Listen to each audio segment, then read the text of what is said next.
ক্বালা রাসূলুল্লাহ সাল্লাল্লাহু আলাইহি ওয়াসাল্লাম সালাসাতুন ফিন্নারি ইমামুল জাইরু ওয়াল আলিমু কাসাবু ওয়াশ-শাইখুল সানি।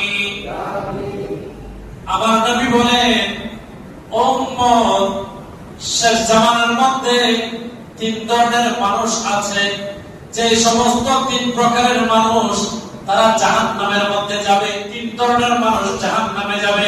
এক নম্বর হচ্ছে ইমামুল জাইর। ইমামুল জাইর মানে অত্যাচারী শাসক, অত্যাচারী জালেম শাসক। যে সমস্ত শাসকগুলো জালেম জুলুম করে, সেটা শুধু প্রধানমন্ত্রী নয়, আপনার এলাকার মেম্বার হতে পারে, চেয়ারম্যান হতে পারে, আপনার ঘরের প্রধান ব্যক্তিও হতে পারে।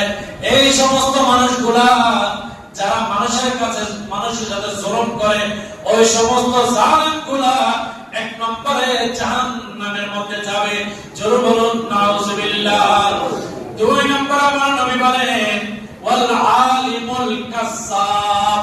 ওই সমস্ত আলেমগুলা যেগুলা মানুষের সাথে সুন্দর সুন্দর কথা বলে, মানুষকে ওয়াজ করে, মানুষকে ইসলামের পথে ডাকে, কিন্তু মানুষকে ইসলামের পথে ডাকলেও উপর মুখ দিয়ে ডাকে, ভিতরে ভিতরে শয়তানি আছে, মানুষদেরকে খারাপ কাজ নিজে করে।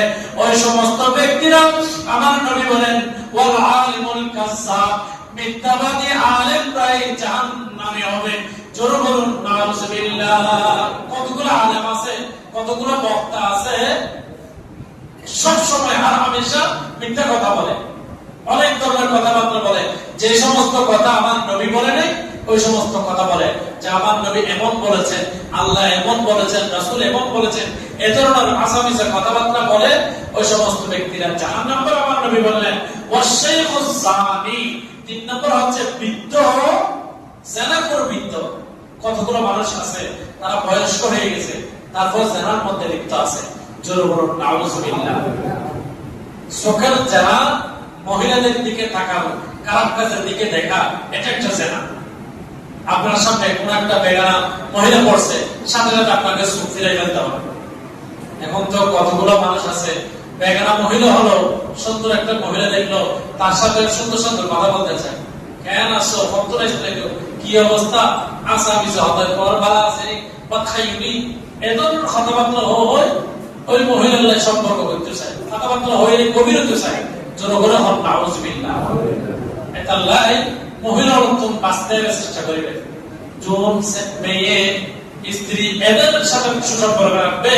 বেগানা মহিলাদের থেকে বেঁচে থাকার চেষ্টা করবে, প্রত্যেকে বেঁচে থাকার সেই তৌফিক দান করতে বলুন আমিন।